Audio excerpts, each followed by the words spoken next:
Magandang araw, ako po si JM De Jesus para sa Pasada Balita ngayong alas 2. Umapela ang 2nd Congressional Commission on Education o EDCOM-2 sa aga ng pagpapatupad ng bagong patakaran ng DepEd laban sa bullying sa mga paaralan.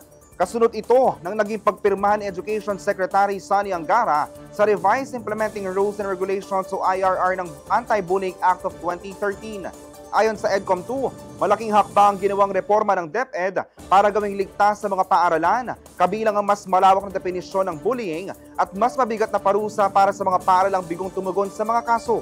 Binigyang diin ng EDCOM-2 na kailangan seryosohin ng mga paaralan ang implementasyon, lalo't lumalabas ang Program for International Student Assessment o PISA report noong 2022 na halos kalahati ng mga batang Pilipino ay paulit-ulit na nabibiktima ng bullying. Ayon naman kay Secretary Angara, ipapamahagi ang mga binagong IRR sa mga rehiyon at schools division offices sa buong bansa sa mga susunod na araw.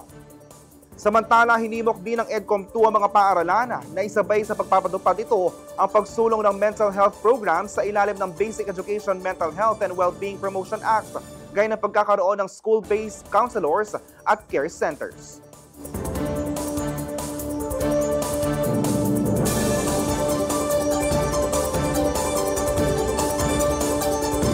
Abangan ang iba pang mga balita at updates mamayang alas 4 ng hapon. Ako po si JM De Jesus. Magandang araw po.